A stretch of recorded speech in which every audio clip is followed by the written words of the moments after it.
Hello guys, this is Skylar from SkylarTube HD. So we are giving you the Ghost and Gravestones Frightseeing Ghost Tour in Savannah, Georgia. This will include 2 stops, the Andrew Lowe House and the Perkins and Son Chandlerly. It's an incredible tour. I'm so excited to give you this tour that we experienced that night in Savannah, Georgia. A trolley and walking place, which is a little bit scary, like a lot like the Terror Tram at Universal Hollywood or something like that. I'm so excited to give you this tour. It's gonna be amazing. It's time for the tour. Here we go, and enjoy the tour. Now, I want you all to look at the left-hand side of the trolley. You can see the most notorious serial killer here in Savannah, our driver, Alex. Now, he's been acquitted, at least in the first charge. The second and third one and the fourth one are debatable.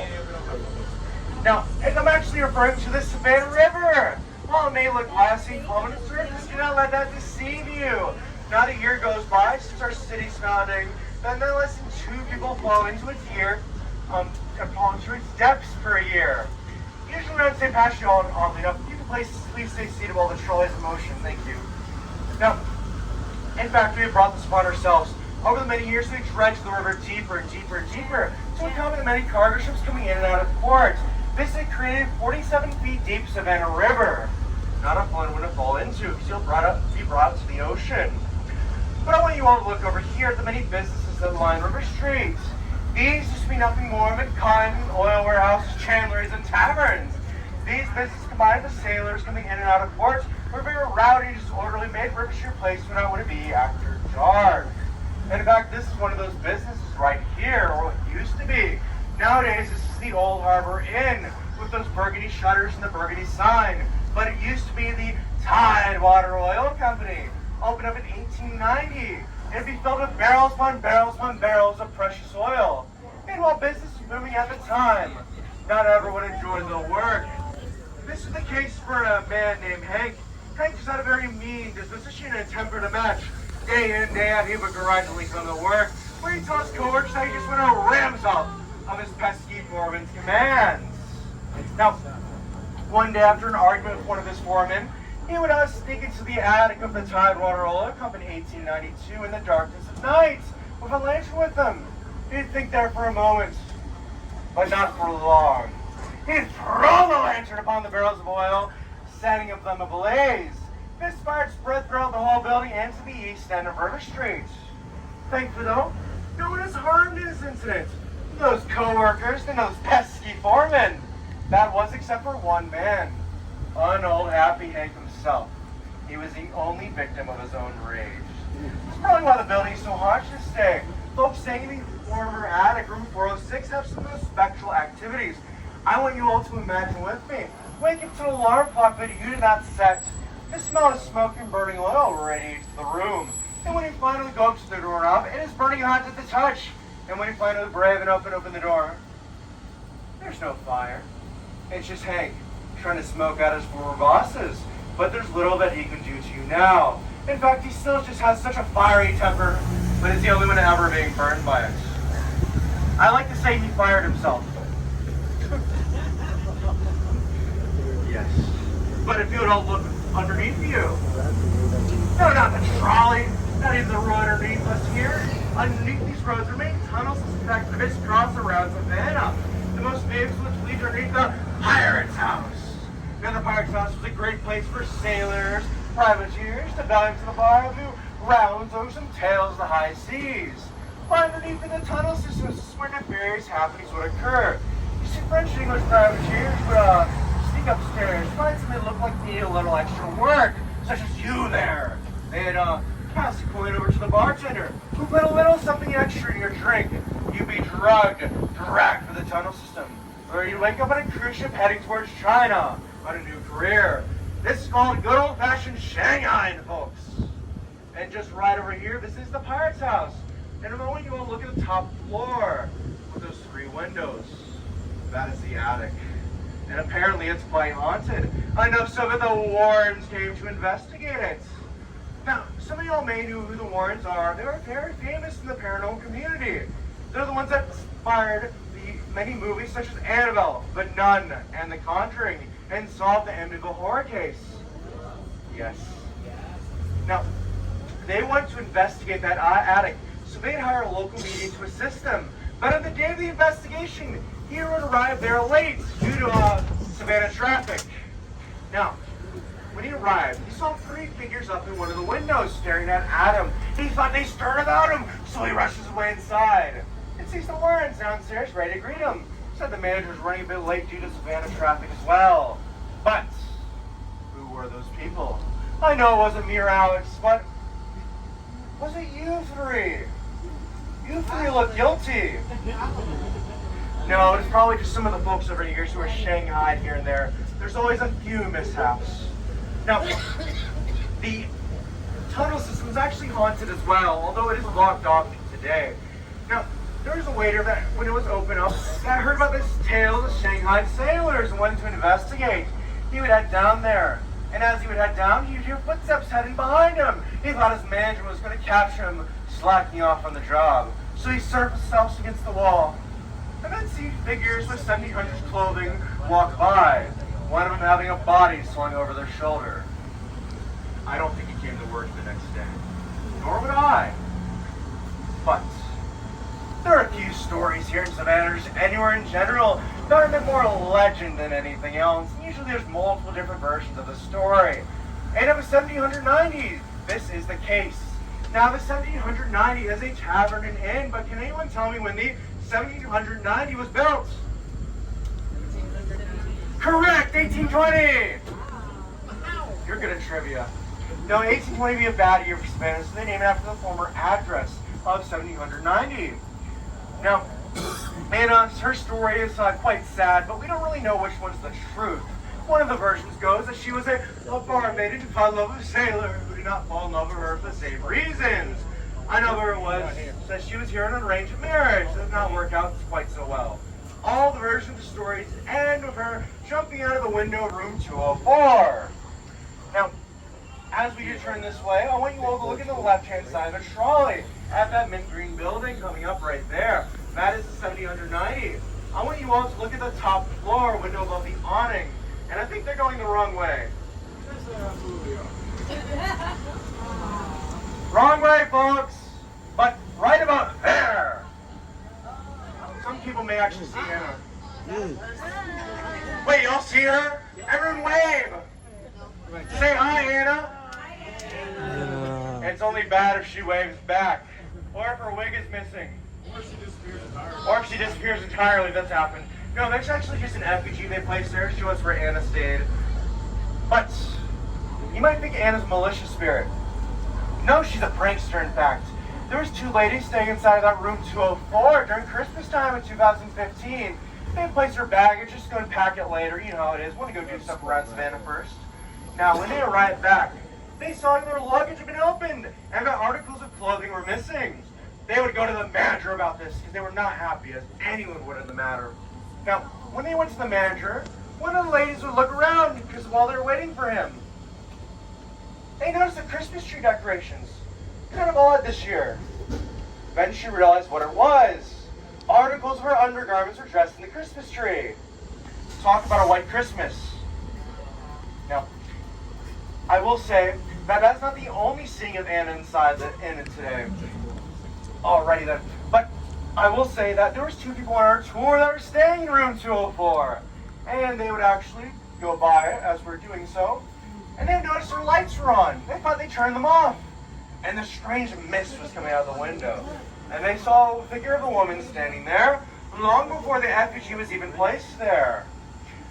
Now, there's another spirit that is inside of that 1790 that haunts the kitchen that makes Anna look like an angel in comparison.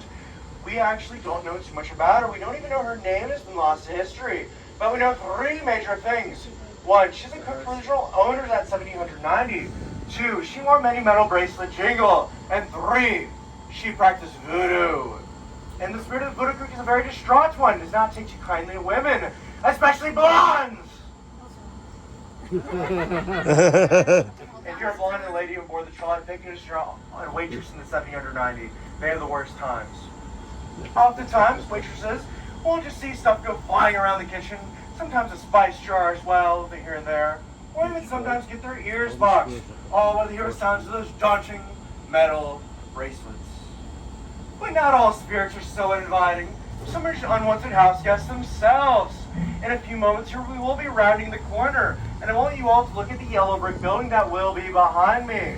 Not this one over here. This is actually the Owens Thomas house, although that is a beautiful house in its own right. But this one right here, this building is known as 210 East State Street. Here, an English gentleman and a Savannah lady stayed in an apartment together, but oddly enough, neither of them liked tea.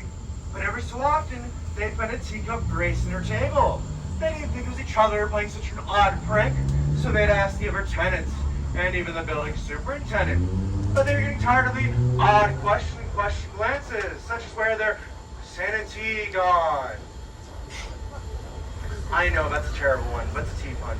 Now, the couple would actually ask the former tenant, a man named Rodney. Rodney told him, I love that apartment, but I just had to leave because my girlfriend didn't want to stay there much longer. Now Rodney's girlfriend would go inside the kitchen and see Rodney's mother there. They would exchange pleasantries. But she'd go back and scold Rodney, saying, why didn't you introduce me to your mother sooner? I've never met her. Well, Rodney looked at her oddly and said, my mother's been dead for over 3 years. The couple did not like this whatsoever. And in fact, they did not like that a spirit was staying in the room with them, or that it's not paying rent. So with English gentility and Southern hospitality, they decided to write dear old Rodney's mother a letter. Something that go a bit like this. Dear Madam, Rodney does not live here anymore, but if you'd like to visit him, here's his new address. Signed the folks who live here now. They never once more saw a teacup grace in their table from then on out. But we should always feel sorry for the true victim of the story, Rodney. He could never escape his mother's love. Sometimes I can't escape my mother's love either, but I love her dearly. But just out in front of the trolley over here, you're magic. You just made the lights turn green. You have to be magic to drive these trolleys sometimes. But this right over here is actually the oldest existing cemetery here in Savannah, Colonial Park Cemetery. Opened up in 1750, been open for about 100 years, over 12,000 bodies will be interred inside. Now, about 100 years around that mark, in 1853, they'd open up Lower Grove Cemetery in the outskirts of towns, because whenever they tried to dig up a new grave, they'd find the previous interments. Now, as you see the headstones in here, all these 700 headstones have their own story to tell. Some just have more than others. There's because some of them have been vandalized over the years. You have this one, Susanna Gray, struck down by the grace of God by a bolt of lightning at the age of 124 years and 1,124 days. Then you have Captain Jonathan Cooper, died at the ripe old age of 1700. He must have found the real Falcon View, folks. Now, we are actually heading towards our first stop of the night, however, the Andrew Lowe House. Built in 1849 by New York architect John Norris, where Andrew Lowe was a wealthy pawnbroker here in Savannah, whose son was going to eventually marry Juliet Corbin Lowe, the founder of the Girl Scouts. When she died in 1927, the home be sold to the National Society of the Colonial Dames of America by trustee of her estate. Yes, I know it's a long name, and I actually messed up on the name because it is quite hard to say. National Society of Colonial Dames of America, in the state of Georgia by the trustees of her estate. There we go. It's a long name. Now, these folks would actually open up as a house museum in the 1950s, and which is still a stay in the daytime. But also on Ghosts and Gravestones have the wonderful and exclusive opportunity to explore in the evening hours. Isn't that great? Now, something I may need to point out to you all. This is a house museum, and so I have to tell you all the rules. Please not lean on, touch on, sit on, try to eat any of the furniture or antiques inside the home. I know the fake fruit looks nice, but it's not edible. As well, please make sure that you do not bring any food, gum, candy, or drinks. If you have any trash you'd like to throw away, the trash cans over here, and me and our driver do not mind. As well, please make sure that you know that to take as many pictures as you want. In fact, sadly, we do not like flash photography inside the home. So please turn that off because, well, the ghosts don't like it, and neither does the wallpaper. As well, folks, do know use the handrails going up and down the stairs there for your safety. And one more major rule. Do know you are being watched, not only by the spirits, but by the high-tech security system. So please remain respectful at all times. Also, you may leave your stuff in the trolley because our wonderful driver Alex will be staying aboard, protecting all your valuables with his life. Isn't that right? Yeah, I don't see myself going anywhere else, so why not? Yeah, I'll get that trolley. Protect everything that belongs to you that you hold near and dear to you. He'll even do it if it's afterlife, folks. No, good day for that. Too bad. Now, please wait for this trolley to come to a full and complete stop. Our wonderful driver Alex will be illuminating our interior, and I will step off first and help those who need off the trolley. As well, make sure to keep any water bottles and whatnot inside the trolley as well. They don't like that inside there. So Theodore, do great. Maybe this one. All right. Only have to make a few bucks. Yeah. Alrighty, folks. Right this way. These are historic Savannah sidewalks. I mean, they're bumpy. Alright, so this is the look outside the house.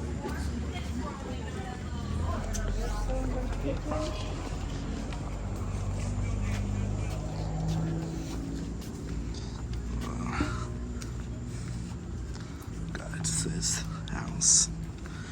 Got it right here. The first stop that we have. I'm gonna let you guys go. Okay. Alright, watch your step, buddy. Alright, okay. Please watch your step. Help little guy. Alright. Secret entrance. Come on. Outside is secret area.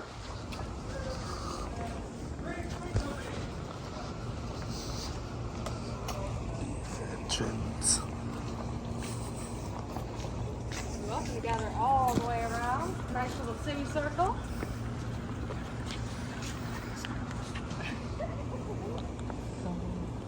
You want to be facing her. We're seeing if the Stairs. Doors open and closing. And we look around, no one seems to be there. We think that is Mr. Millage, but it probably is somebody else just as well. Good evening. Welcome to the Angela House. My name is Celeste. I'm the caretaker. Y'all know we just met, but it's my job to cut you guys into two. Not the fun way though. They took my ass. Sadly. Instead of using your guide and myself to create the bottom line. If you will step to one side of the corridor or the other, create two kind of evenish groups. Let's see. How does that look? Good enough for government work, maybe? Yeah, I think they're all just standing at a spot. Okay, I'll take it. This side, guess what? You're stuck with me. We're going to begin our journey upstairs. Now this side, don't worry, you're going to be sticking with your guide. You're going to begin on the parlor level. You will hear the same things and see the same things just in a different order. But before I go inside, I have to have some rules. Please, take any pictures inside the house, make sure your flash is off. Also, this is not a self-guided tour. Make sure you stick with either your guide or myself throughout our journey tonight. Please not touch, lean, stand, sit, lick, eat any of the furnishings inside of the house. I did say lick and eat. It has just been one of those years. Lastly, please make sure to use the handrails, both leading into the house as well as once you're inside of the house. With all that out of the way, this side, are y'all ready?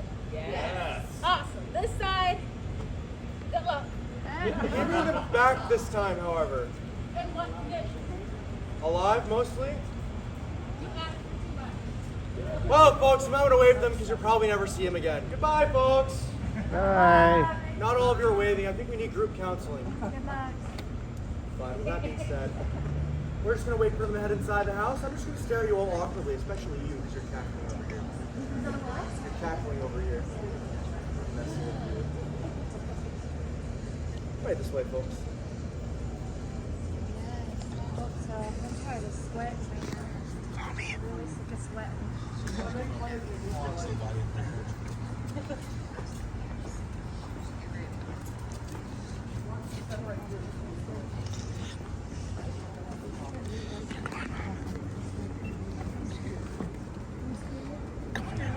Watch your step.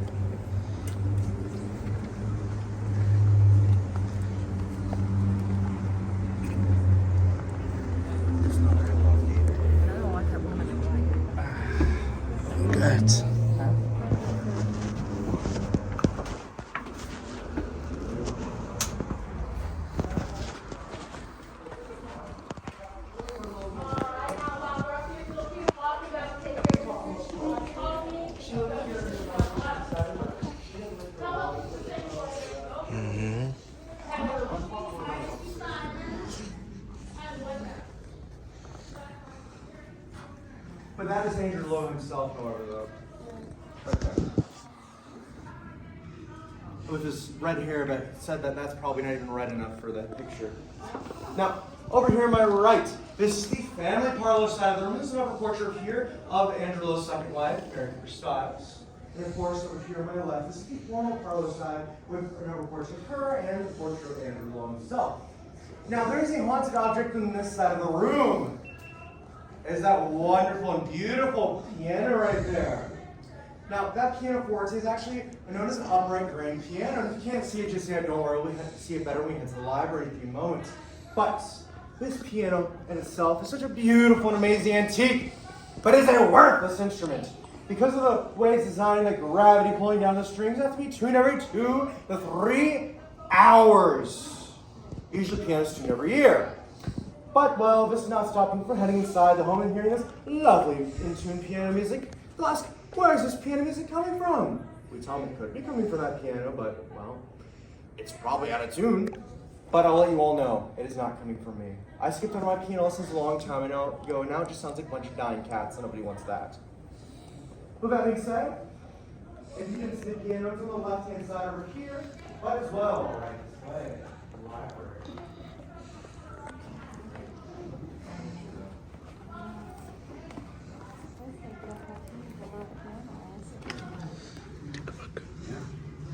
Take a look around.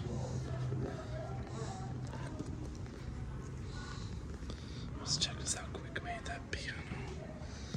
Take a look.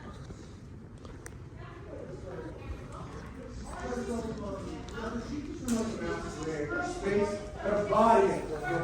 Please don't go behind the stage. Alrighty then.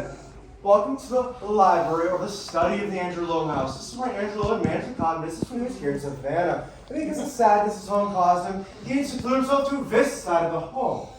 That was very easy for him to do, so if you go like to follow me this way to the butler's pantry here.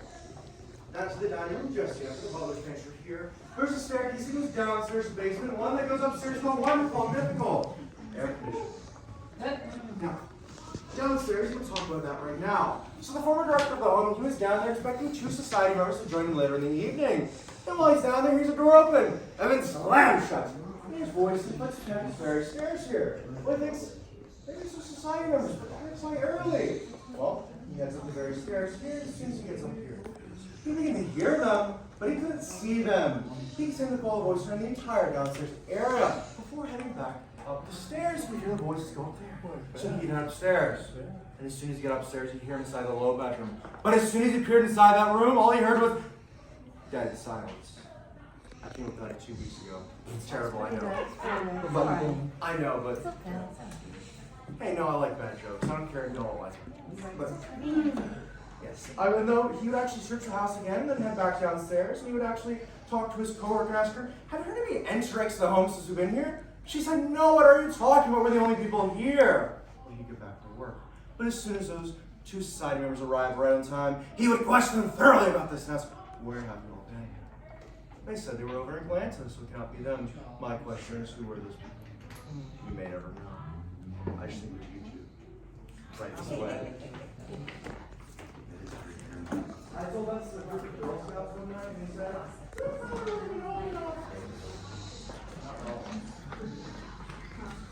yes, one was loud to get rid of the entire house. The formal dining room. Also, my favorite was beautiful kind of molding in the ceiling. Now, It's super creepy. Kind of creepy. Lady Vince, Victorian Vince, we got no idea what they spoke of. It's not a lady nor a Victorian. But the men, they would stay here talk about business and politics and smoke and roll Cuban cigars. Now, smoking has been banned in the home since the 1950s, but this does not stop them from smelling that cigar smoke wafting around the room as if they were still smoking here today. But I want you all to look beneath you. I just want to see how many people I can get to look at the carpet. But underneath the carpets and the flooring are the offices and archives of the home. And there's an office down there, and no, it's not blood but listen. There's an office downstairs where 2 accounts are punching some numbers before they head home. When one of them looks out of the corner of their eye, sees a stack of filing cards, lit off filing cabinet onto the middle of the floor. Now, I don't know what these 2 ladies did. All I know is I would have lifted myself out of my chair and flew out of the room. And this is a really bad joke, and it's a counting joke. They booked it. Now, folks, I'm actually going to step right over here. Now, that bell was our signal for them to head downstairs and us to go upstairs where we talk about the folks who died in their home. Hopefully not them, but you never know.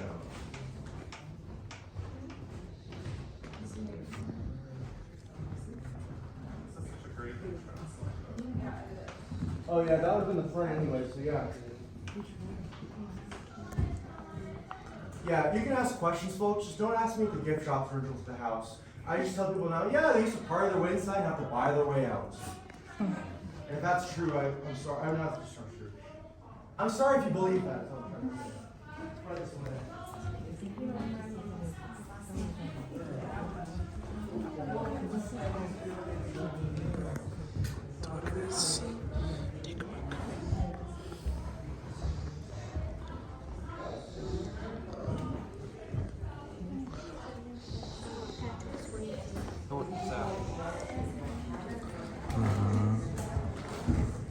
Watch his step as you head up.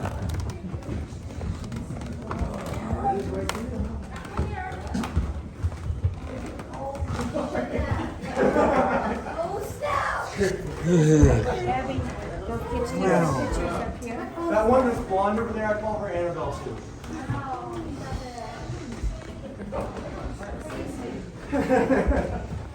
That's not even the scariest thing about upstairs. I'll tell you about that in a second. Oh, please come with that. You're all good. People do it all the time. Just get them. Yeah, it does look so much bigger, but it really doesn't feel that way inside here. It feels homey. All right, this way, folks. Try to fit everybody up here. Feel free to look inside the room, take as many pictures as you want, even while I'm talking. I'm going to tell you about the scariest thing about upstairs. 5 bedrooms and only 1 bathroom. And they have 5 daughters and 1 son. If you could please not lean on the doorway for me, sir. Thank you. Now, bring this way. Try to fit everybody upstairs for me. Alrighty, then now feel free to look at all the rooms, take as many pictures as you want, even while I'm talking right now. But over here to my left, that is actually the Lowe bedroom, named after Mary Styles Lowe and also Juliet Gordon Lowe. They were both drawn to that very room. Sadly, however, they were both drawn to die inside of that room. Mary Styles Lowe passed away in the room in 1863, and Juliet Gordon Lowe passed away in the room in 1927 at Sheraton in Lafayette Square.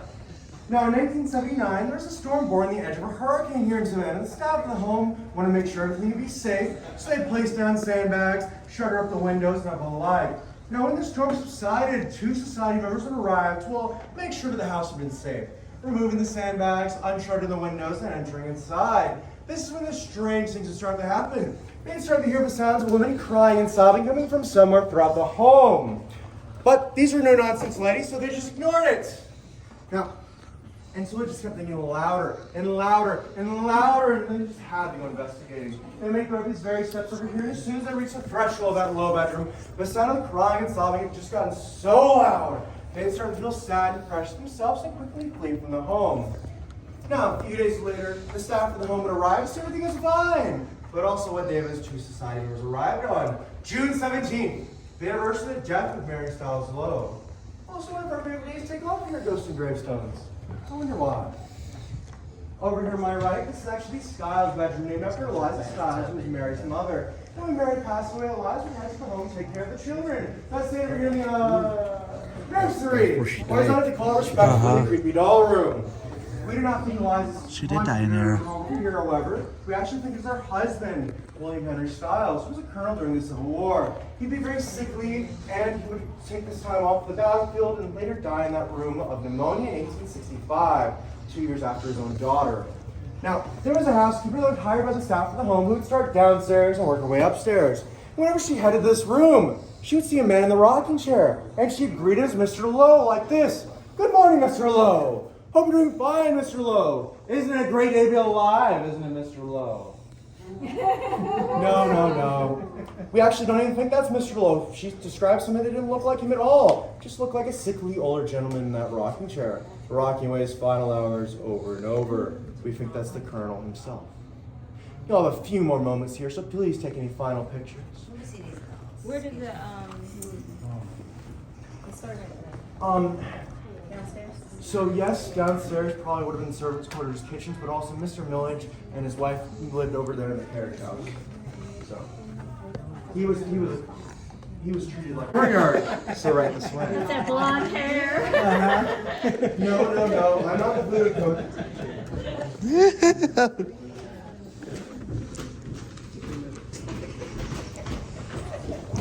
Come on, watch your step.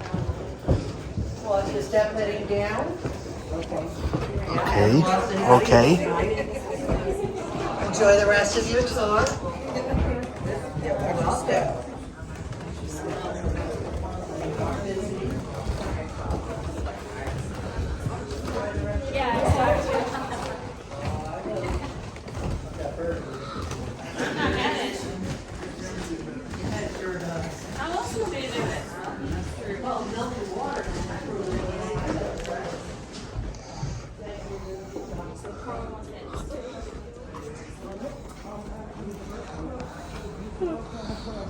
Step on me. Well, folks, we're actually heading out this gate over here and back to the trolley. Back to the trolley.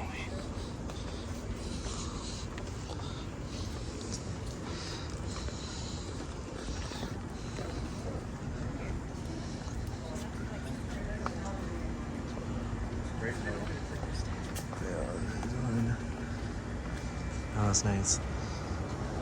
And watch your step.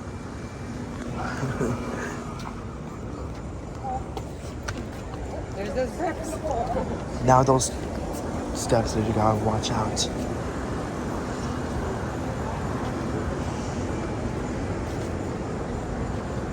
I think he's swept my left and behind.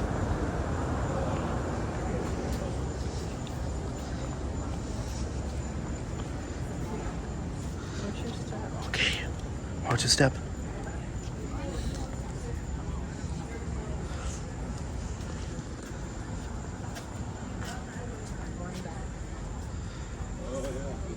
Watch your step, guys. It's very steep.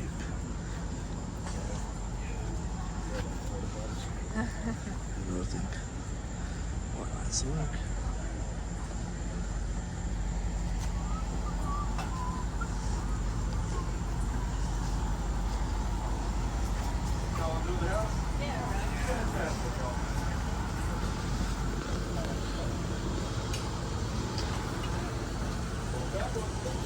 A bathroom nearby. I can point that out to you, so don't worry.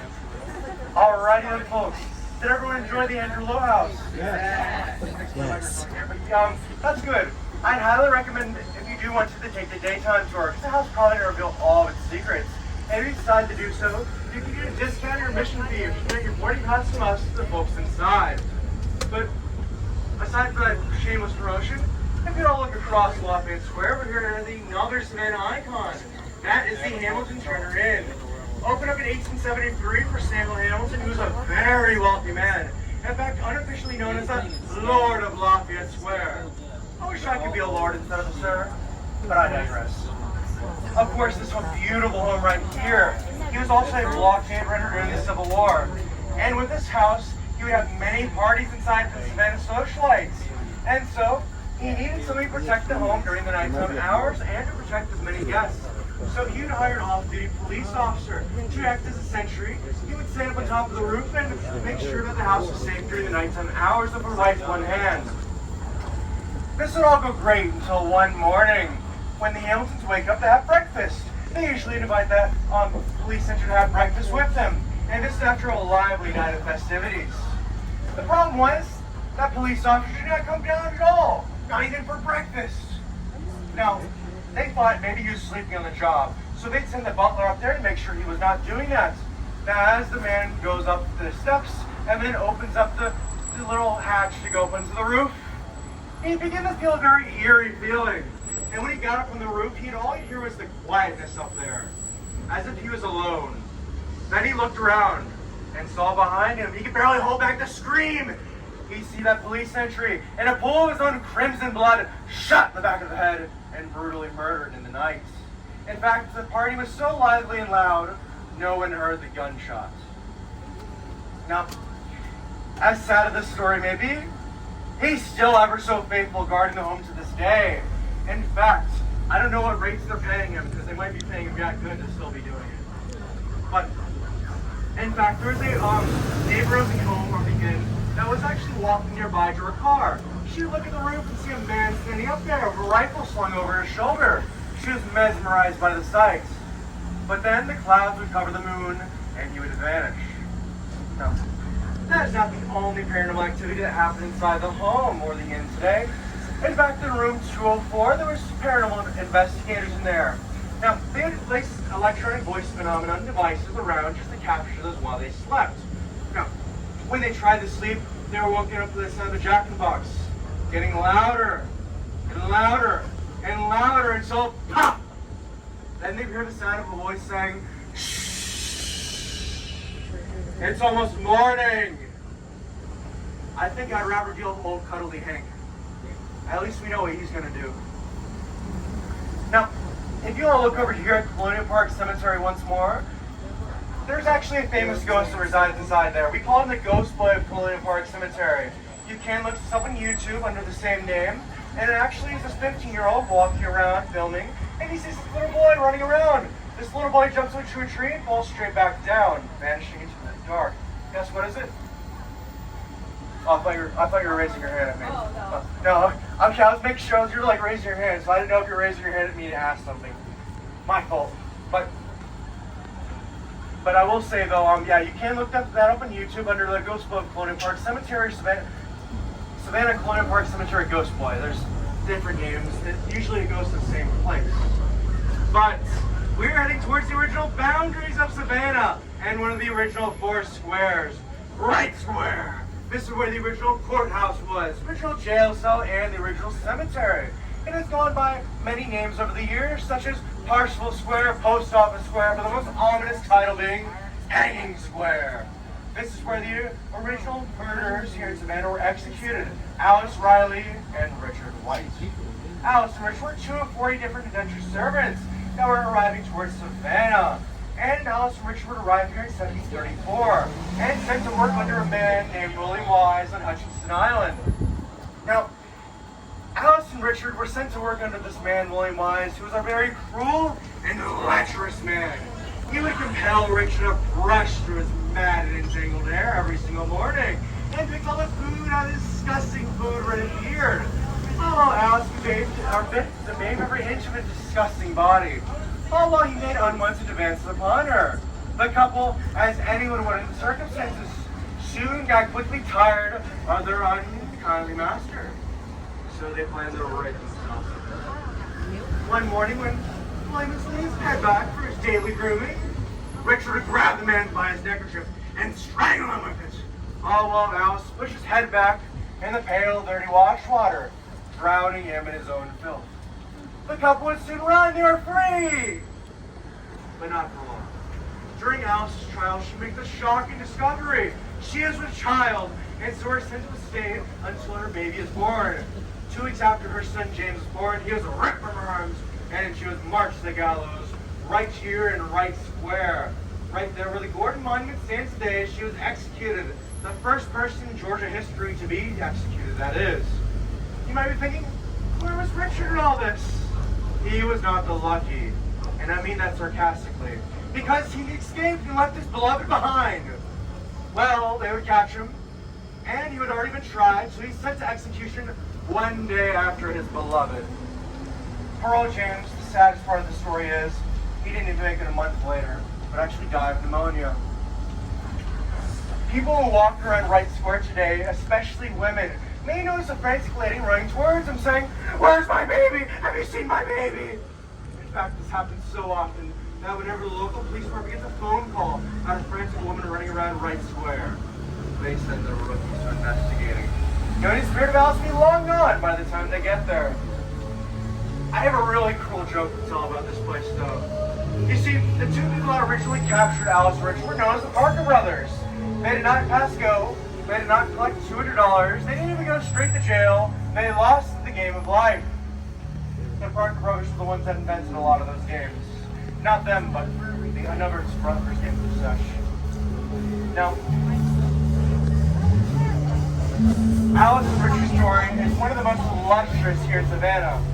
But we were heading to the home of a woman whose name is literally written all over the city, Mary Telfair.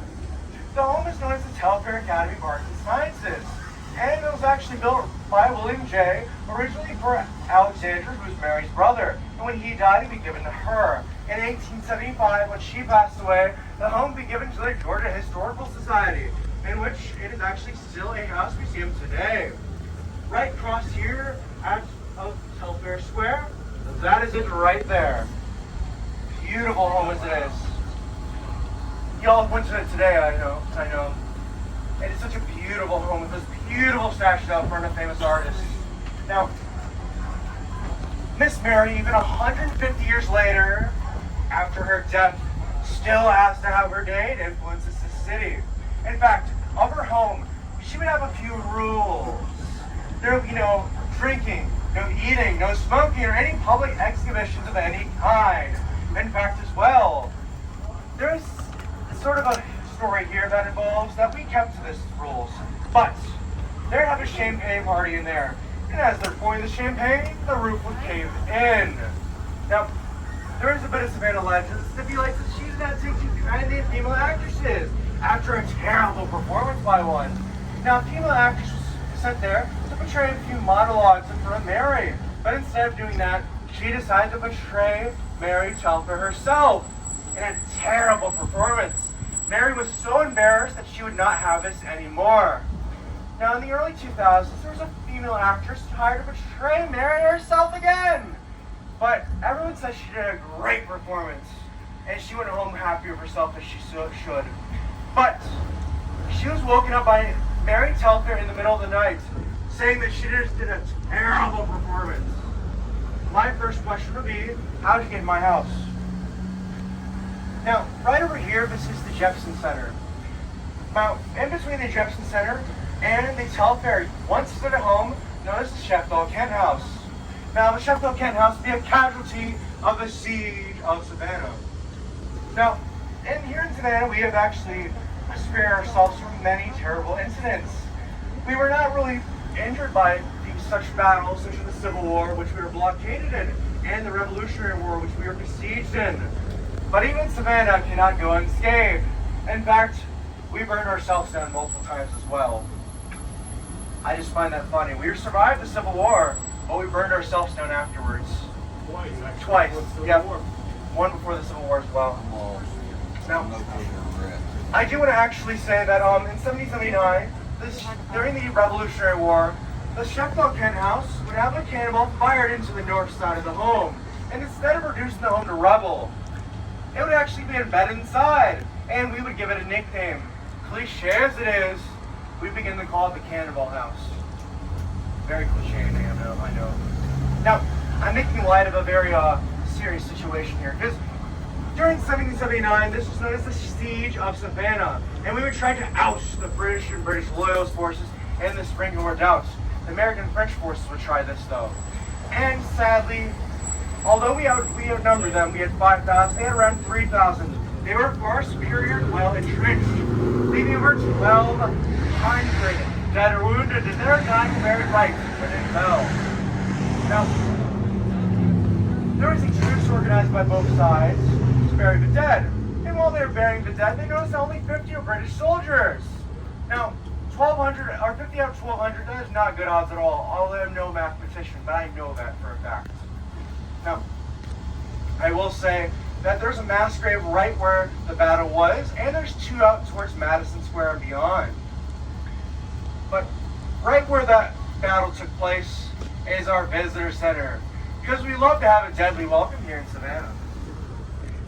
And actually, I want to say that that visitor center used to be known by the Central Georgia Railroad, because it was actually a railroad station. It was built 60 years after the siege of Savannah. And while they were doing construction, they find many relics left shot and shelled, but also something a bit more disturbing. In fact, they uncovered many relics like knives and skulls that were so gravely decomposed they would all crumble to the touch.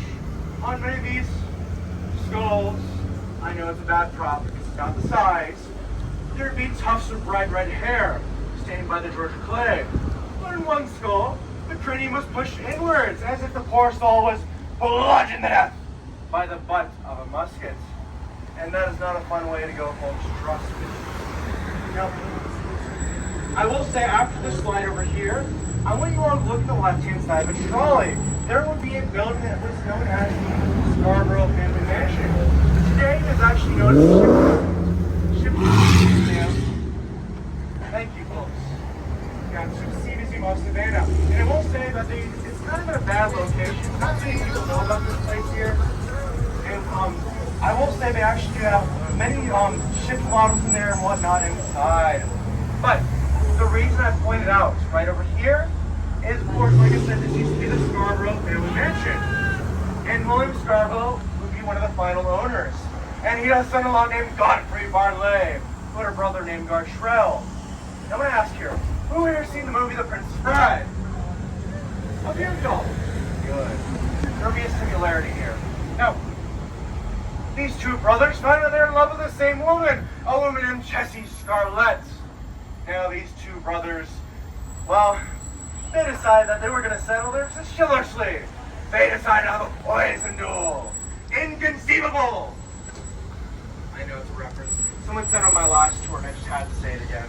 Now, unlike the Princess Bride movie, they would not poison both of these goblets, because that would end up disastrously. What they would do is have two goblets filled both with wine. You then have a neutral person, in this case, with a poison vial. Something tasteless, odorless, quick to death. You then take this vial and pour inside one of these goblets. This is when you would mix it around quite well and make sure that it was not noticeable. Then make sure that you would make sure to randomize both these goblets. This is when both brothers would take a sip of their drink and finish it. Godfrey began to see his brother Gartrell's face turn white as he dropped dead. Godfrey, he won the battle, but he lost the war. When he would propose to his loved one, Jessie, she said, "I am not in love with you. I am in love with your brother." Now, you all know something. Maybe go on a first date first.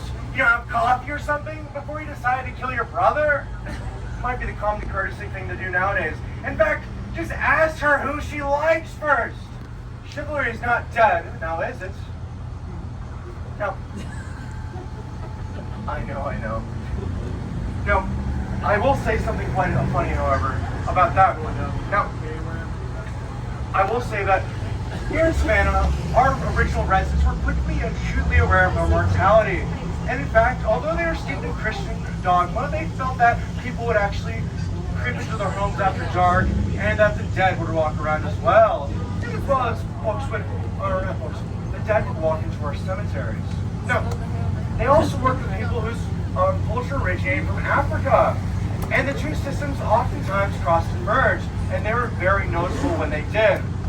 Now, if there was anyone that could actually travel the darker side of Savannah, it was Valerie Fennell Aiken Bowles, direct descendant of Marie Laveau and daughter of voodoo priestess Old Mocha. Now, Miss Bowles practiced voodoo, which was thank you. It was a mixture of sort of Christian dogma and also voodoo practices that had originated from beyond the Barrows. Now, Miss Bowles would take the name of Dr. Buzzard because voodoo priestess or even voodoo priestess or priest would go by many names of creatures, such as Dr. Bo, Dr. Crow, Dr. Buzzard, and Dr. Fly. Now, Dr. Buzzard is said to be the original that head to America that would actually practice voodoo. Now,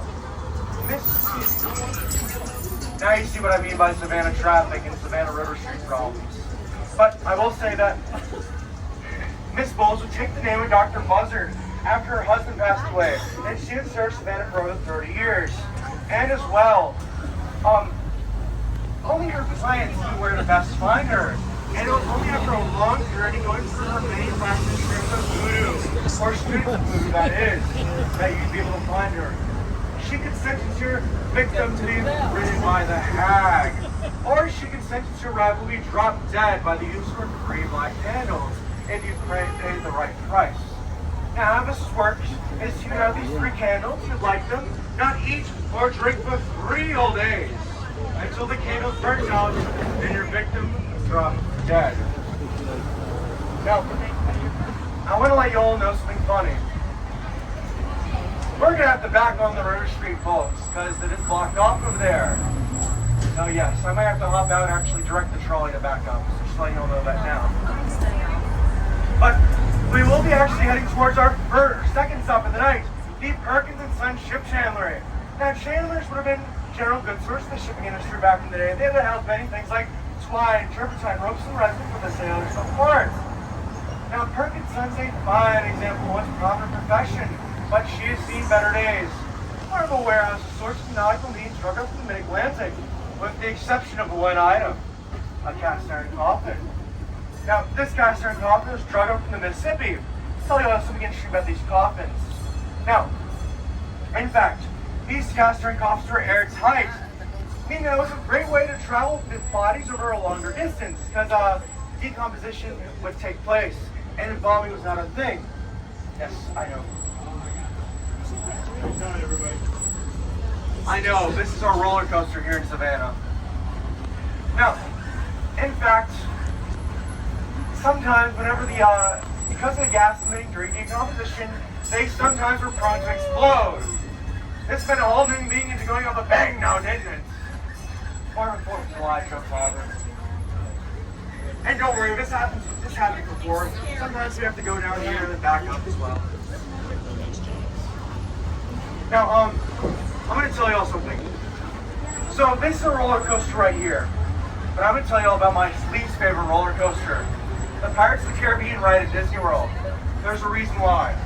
So when I was around 7 years old, I was stuck in the Pirates of the Caribbean for around 2 hours. And all I heard for that time was, yar, har, har, har, pirate's life for me. I will say that's not the worst that could happen. At least I was not stuck in a small world.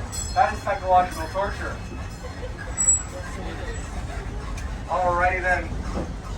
Looks like we're going to have to back over here. And I'm just in here, I'm actually going to step out the trolley on. Where is the box? There it is. Alright, let me grab up that. Now I have to wear the something I used to use in PE class to tell which side you were on during football. One of these things. Alrighty then.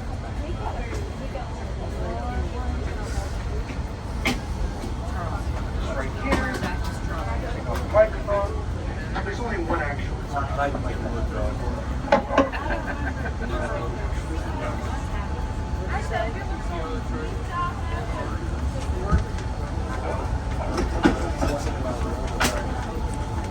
Alrighty then.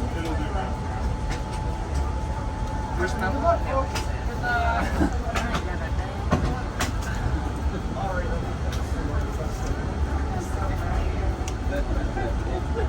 They don't really make these Savannah is indeed brave because he's going to be backing up this 30-foot trolley on the busiest street in all of Savannah. Yeah. We're gonna wait till this goes by.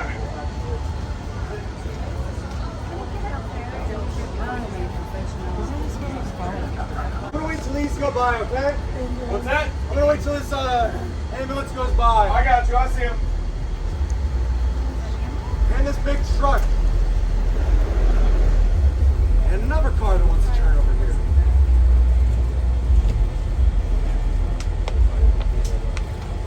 Let me go talk to him. Alex. Yeah. You'll be able to back up this little van right there behind the vehicle.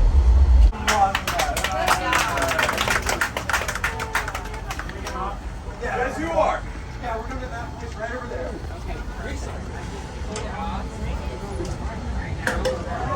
Y'all doing a great time in the chandlery.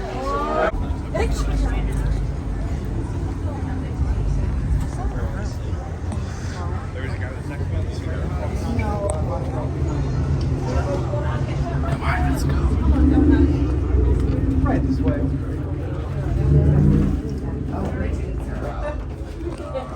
Excuse me. I'm actually gonna split the knots of that seat and make my way to that coffin over there. Where's the coffin? Right here.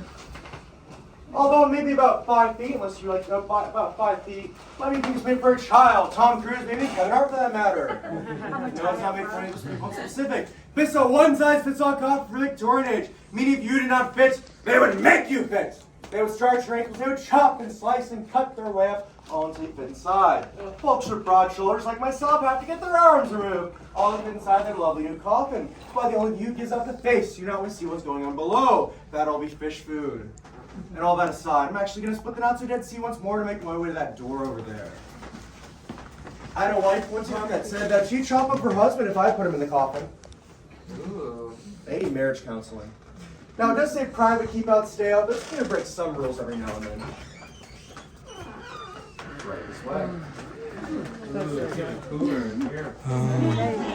know, they're great. They're great, folks. The one is going in the where it's not why it is.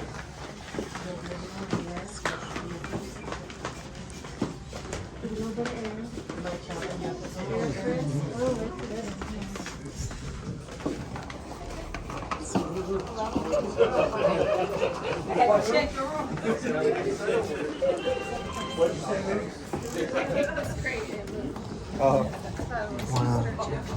Hopefully, you'll please sit. If you don't find a seat, just share one in Southern Hospitality for this. You make a friend or two while you're here. There's still plenty of room over here, folks. And there's one right here. There's some room maybe right there, one for one person. Right this way, there's still plenty of room. If y'all do want to stand, you can stand over there. We'll let you sit, okay? Just don't stand in the doorway for me. Over here is fine. Unless you want to sit over, there's still plenty of room back there. Y'all sure you don't want to sit? Alrighty then, now that most of you all see, I'm talking about the many objects in here. Like that upside down couch over there and that piano. Wait, do y'all hear about cat? Yeah. I ain't never a cat. Alex, get the axe!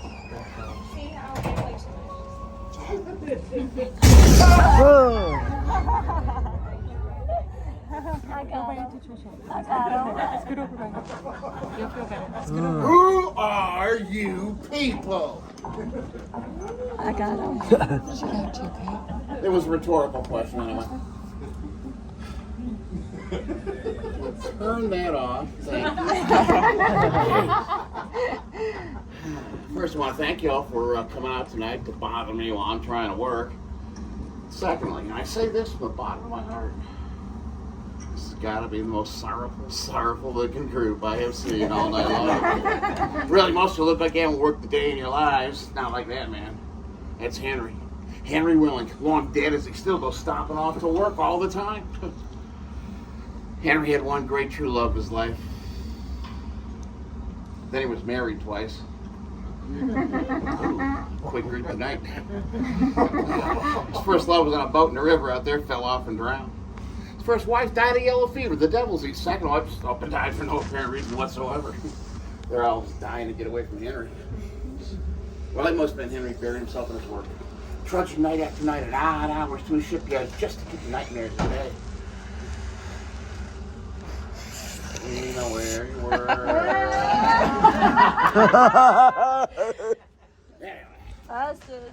Like most men, like I say, he buried himself in his work, trudging night after night at really odd hours just to keep the nightmares at bay. See, during the war between the states, Henry's shipyards churned out Confederate engines of war. Famous ironclads like the CSS Georgia. It's now been raised off the shores of Old Port Jackson.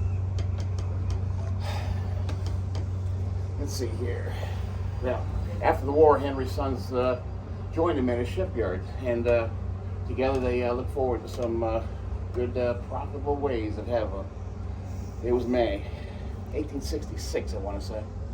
Alexander, Henry's eldest son, was walking to work that day, and he spied some dockmen trying to load a heavy pallet onto a cargo ship. But the rope jammed up in the block and tackle high on the crane. Alexander climbs that crane just to work the damaged pulley the boat shifts. The helpless war below. Henry watches. Alexander tries to make his way to the safety of the boom, and just when he thought he made it, the load shifts again.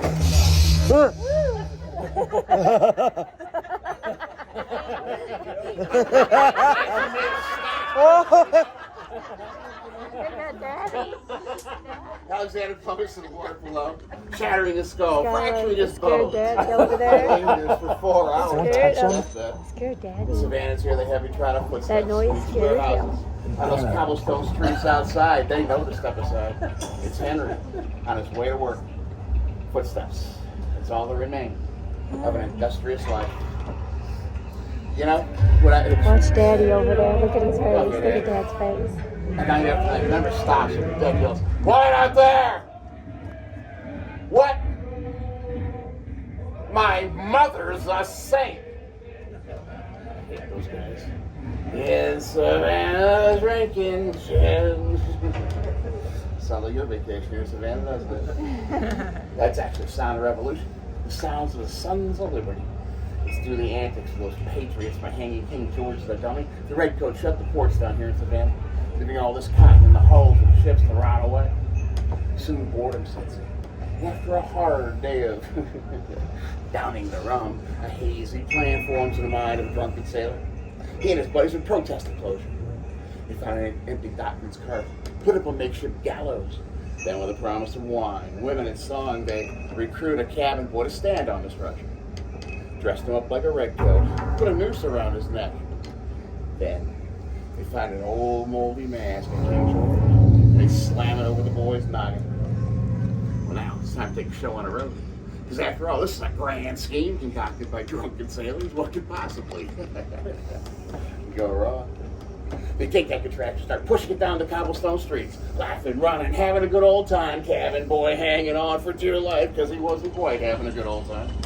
But by now, the rum has worked its magic, and the boys find it's time for another round. So he swaggered in McHenry's tavern, all proud of themselves, but they forgot somebody. The cabin boy. He struggles that paper mache mask, but it catches on a noose, and he slips off the stool, and he slowly strangles.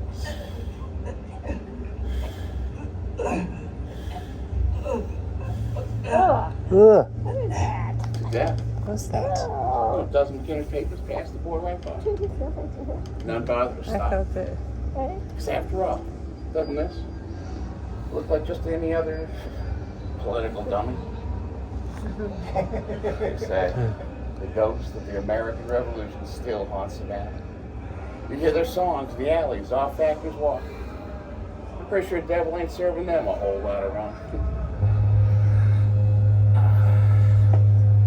I smell the rain. Storm's approaching. It's not good to be on a river at night like tonight. Strange things happen during these storms. I'm looking at several right now. But we saw a warehouse. It's a lot worse than this. Y'all be safe here. At least with a storm, anyway. Let's ride this out with one last tale, shall we? Yeah. Thank you. But for the rest of you, that was not rhetorical. So, shall we? Yes. Good. I was going to do it anyway. Let me ask you. Have any of you ever slept the sleep of the dead? You know what I'm talking about? In the heart of darkness on a night like tonight? Who said yeah, by the way? Okay. On a night like tonight, you feel, just very relaxed. Can't move a muscle, can't even raise an arm. Next day, aren't you tired? Well, this is indeed has happened to you. Then you've been ridden by the hag. We just came in the window looking for you. Flew right at Gentleman's head back there. Down around these parts, the boo hag's a special kind of witch. The Gullah Geechee folks say that she can take the shape of a cat with a mist coming down.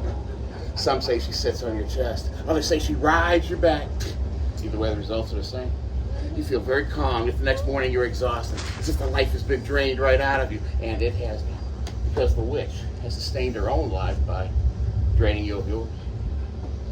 Now, the story goes, there's a doctor by the name of Clay worked the area around his work was suffering, though, due to lack of sleep. His wife had her own sleepless nights, so she knew Clay was hag-ridden. She even knew the witch's name, Melinda Edna. Clay just laughs off her ravings, his paranoia, and southern superstition, but he believes her anyway. His mind racing, Clay runs to Tin City where he speaks to a conjure man.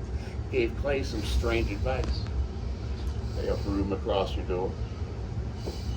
tie a silver coin around your wife's ankle and sleep with the Holy Bible under your pillow. Clay, well, he ignores all but the last thing. I probably just want to keep the witch away. He wanted to catch her. He also started to sleep with an axe handle. A night like tonight, Clay hears a sound in his room. A whisper, almost like a breeze. Clay, while his wife just moans and doesn't stir. Clay leaps out of bed and swings at him. He wanders around for his guy, looking for the tree. Can't find it anywhere. There it is on the other side of the room. Clay chases with that axe handle. The cat runs away, jumps out the window. Clay follows into a driving rain. Are you getting wet? Down a mighty alley to Confederate jasmine bush. He raised the Spanish one time with his axe handle. And there in the shadow was no little cat. Look on the wall. Clutching her Look on wrist, the said, wall. "Don't hit me no more, don't hurt me no more, I'll be good, I'll leave you alone." Look on the It wall. was then Clay noticed Belinda was wearing nothing but what God had graced her with on the day of her birth. Y'all, she was naked. A little slow on that one, weren't we? Belinda left town. After that, we all started getting a good night's sleep again. Uh-oh. Storm. Sounds like it's just about gone. Uh-oh. That's Storm what went y'all away. should be. Storm's gone. Gone. All gone. I have work to do. And beside, you three up on top of the piano back there. Look at the Yeah, you piano three up back there there. talking to you. You're sounding a little Piano. creepy up Is there. there a piano back there? Yeah, I know. I should tell him. Folks, we've been visited tonight in Chandler by three little strangers. He's They're the ghosts of unnamed children who videotaping. died here long You ago. videotaping? Y'all can't see them, but they can see you. And I guess that just makes it easier for them to,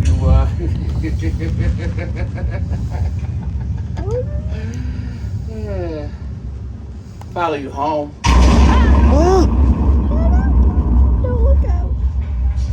Don't look out.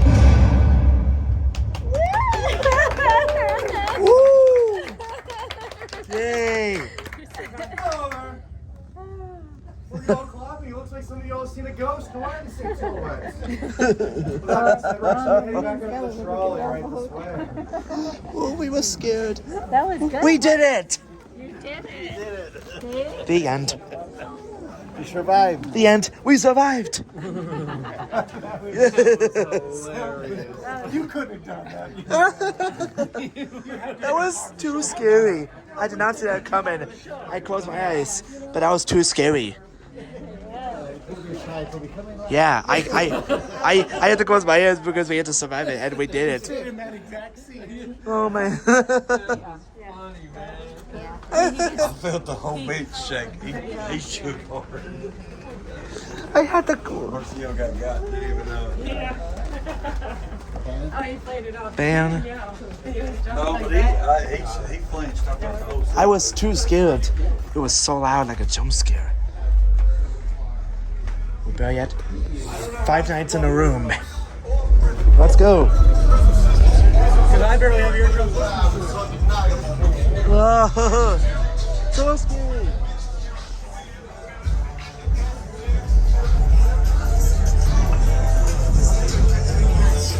How many times we passed there, huh? We never knew that place is in there. Oh man, that was good. Oh my gosh, that was so much fun. It was so creepy. That was fun, but so scary. I closed my eyes. It was creepy. I was so scared. That jump scared me. It felt like a terror tramp, Horror Nights, Maze, Haunted House inspired, but I survived. We did it. I'm not sorry, actually. I never am sorry. Nor will I ever be sorry.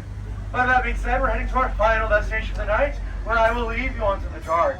We don't have enough time for maybe one more story. And I'll start it off with a question. Why is Savannah the most haunted city in the United States? Anyone try to answer that? Ghosts? Good answer, good answer. Maybe him too. With the saxophone. That guy's actually pretty good though. But Maybe that. One night somebody said because of all the wars here, but they specifically told me World War II. I hope you all see the problem with that. We had to go over the ocean both sides to fight that war. That didn't take place here. But it might be because of our restless dead, or even the fact that here in Savannah, we are built upon our history, even legend, and they mix together sometimes. Now, there is a bit of Savannah legend that says during the Christmas festivities here one year, and also there was the drunken festivities here, there was a man that was taking part in that, and he'd have a party horn with him. Now, he was walking once was South Broad Street, and he was heading to Colonial Park Cemetery. And as he reached the gates, something about the bells ringing at midnight hour reminded him of the horn. So he grabbed that horn and let a large thundering blow into it. I need a goosey word for that. Now, when this happened, the spirits began to pour out of Colonial Park Cemetery and crowd around him.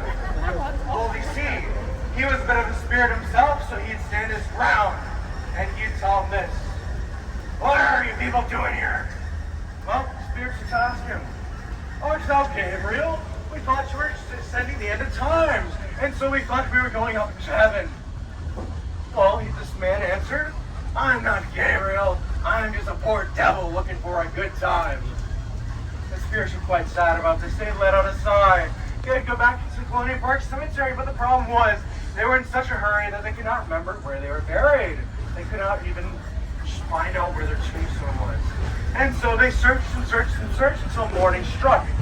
And then each one of these spirits flew around Savannah and still haunt us today. Not one finding their tombstone, because they cannot remember the name nor the virtues they were remembered by. Now, we have traveled through the historic district here in Savannah. We've also seen one of the most haunted homes here in Savannah as well. We've seen glimpses of forgotten battlefields. I'd like to take this time to say that thank the dead. If it wasn't for them, we would not be able to tell these stories today, because if it wasn't for their legacy, for folks who truly loved the city and built upon it to where it is today, well, we wouldn't have any of these stories. But I hope you all bring your own stories of your own to tell as well. Now, I'd like to thank another person. Not them, that's for sure. Our driver, Alex!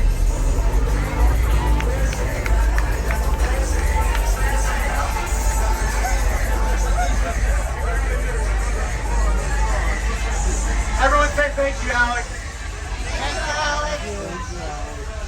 If y'all did enjoy this, thank y'all so much. But if y'all did enjoy the tour, there's a few ways you can tell us about it. We have our TripAdvisor page, which you can leave us 5 stars. You can enjoy it on there. And also leave a review and even any photos if you have anything you'd like to show us. And if you did enjoy it, I'm Sir Theodore and this is Alex. If you did not, I'm Bill, this is Ted, and you did have an excellent adventure. That's not the only way you can actually tell us about us. You can actually go to our Facebook page. You can leave photos in there and even also see other people's photos they've left from the tour. And there's one final which way, our website. And even there's paper boarding passes, there's a QR code and a link that'll bring you to our website where you can see more about us, but also see that you can leave us a very small review if you'd like to on there. And for myself, the driver, the folks in the Andrew Lars are very creepy chandeliers and the boys up at the piano. And you like leave my tip coffin is gravely appreciated. And from all us at Ghosts and Gravestones Savannah, I'd like to thank you all for taking the time in your busy schedule and joining me on the Trolley of the Doomed. I'd like to leave you off with a few parting words. May you all sleep like a dead! But not yet among them. Be bad if I left you on a cliffhanger. Please wait for this trolley to come to a full and complete stop. Alex Luminary is here once more, and I will step off first and greet you all into the night. Hope you'll enjoy the rest of your stay here in Savannah. Give Sir Theodore a lovely round of applause for not only backing up on Trolley as a business, but also your great tour. Y'all have been fantastic. You have yourselves a great night. I really wish that River Street was Wow. what it was, because people just are not Happy New Year. Have a great night. Happy New Year. Yeah, I want to go right down here. Hey, Steph.